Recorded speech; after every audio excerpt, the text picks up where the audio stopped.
Well, now, greetings and salutations to you all once again. It is I, the Ravenous Spectre, and today, once again, we are going to be doing a pickups video of some games of old that I used to have in my collection way back when, and finally glad to have them once again.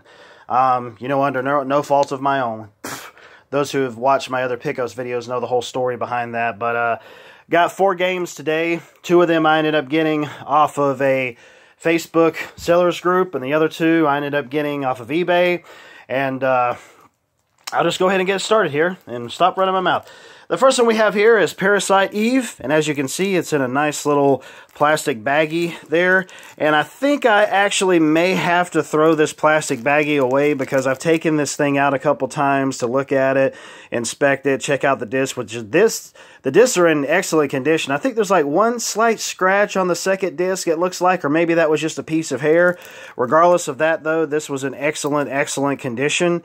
And I have that little disc, a disc resurfacer coming today in the mail, which is something that I'm going to utilize towards these older games. Because some of these older games, you can never be too sure about them. You can never be too sure whether or not the discs are going to be 100% or not. And, I mean, that's just the nature of the beast as it was. You know, if you get a hold of people who really know how to take care of their stuff, then you don't have to worry about dealing with stuff like that. But that's not always the case. You know, I was lucky to end up finding out that this one was in extremely good condition, on top of the fact that Shadow Madness, one of the videos that I had done previously, was in excellent condition as well. But I always loved the Parasite Eve series. I definitely got to get the second one again as well. But this is one of those games that I really did love on the original PS1. And I've heard that the series had gotten trademarked again, I believe it was, or it had gotten renewed. The license had gotten renewed, so I don't know what they're going to be doing with this series, if they do at all. I would love to see that happen, though. A lot of people really didn't like Third Birthday that came out on PSP. Which I haven't. I haven't gotten too far into it, but from what little I played of it, I did like it, so I'm not really sure how it'll end up affecting me in the long run when I actually get back to playing it again. But yeah, Parasite Eve, definitely a classic on the PS1. Another classic we have here is Wild Arms 2 for the original PlayStation, obviously, and this one was in really good condition as well. There was some very light scratches on the discs. I think mostly kind of on the first one and some on the second one. It wasn't bad. They don't look bad or nothing like that. They really don't. The games are like they'll play just fine. I just noticed that they were on there, and if need be, if they end up coming to the point where they didn't end up working out too well, I would just put them through the resurfacer and see how they end up going from there. But I have this on PS3 digitally. I got pretty far into it, and then it came to a point where I just wasn't playing it anymore because I was playing other games. And also the fact that I think I was at a point in the story where I didn't really know what I was supposed to do. So I was looking up different types of FAQs and things like that and wasn't really having any luck. So I just didn't go back to it. So I'm hoping that my original save for this game is still on my original PS3 so that I can get back to it from where I was previously. But yeah, the game, it's just, of course, it's got nice little pretty looking artwork in there, and I'm sorry I didn't show the Parasite Eve one. That was one thing about Square Enix too, why the things that they had done with their RPGs, and I know that Square didn't do this, I'm aware of that, but the fact that Square did that and just went like the extra mile with it was really good. Matter of fact, considering I'd been running my mouth the whole time when I was holding that case, I'll just go ahead and end up opening up Parasite Eve as well. One moment. Alrighty. Anyways, here we go. This is obviously the greatest hits edition. You know, it isn't the original one with the really nice looking, original white on black kind of look to it. It still has the insert in there.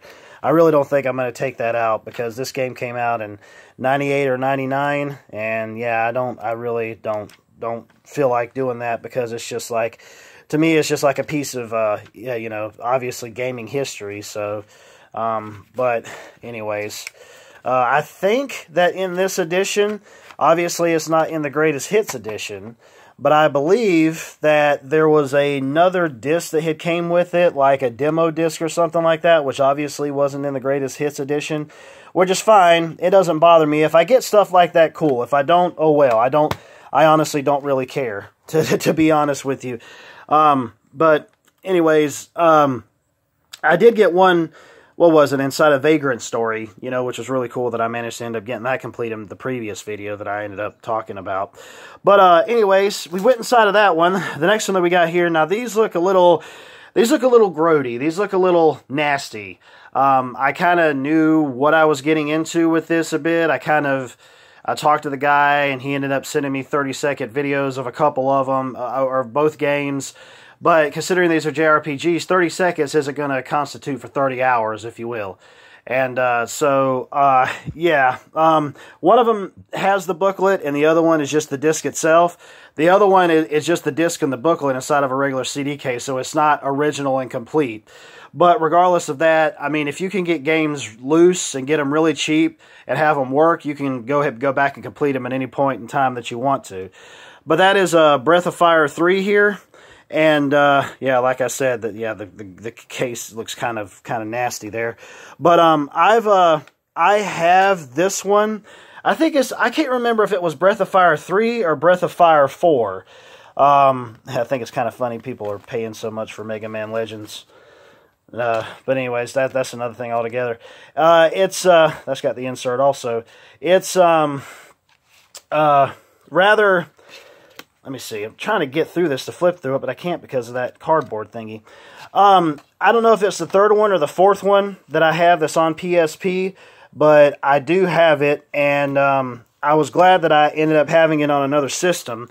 But the thing is that I want to end up playing stuff like this on a TV. I don't want to play it on a small screen. I have it as a backup, obviously, but I really don't want to play it as like a small little screen, if you will. I know people are going to say, well, you can put the PSP and hook it up to this and reroute this and rewire this and put up this TV and monitor, blah, blah, blah, blah. Okay, whatever. I really don't feel like doing that. I'm just glad that I end up managing to get another copy because I thought it was probably a better choice considering the fact that I got this one and also ended up getting Breath of Fire 4. Now, obviously, this is just a disc. That's it.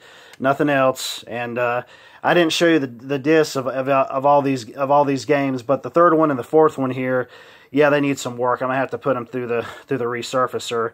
I mean, the guy who ended up sending them to me, he sent me some videos, and he's like, yeah, this is it's like, seems like they're working fine, which, you know, they probably do, but that doesn't mean that it's going to be that way the whole entire time.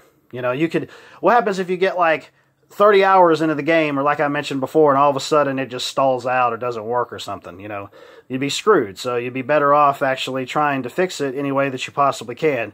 But the Breath of Fire series I've always been into. I really hate the fact that Capcom has gone and basically shit on the series, and I think the most recent one they put out was a freaking cell phone game, for God's sakes.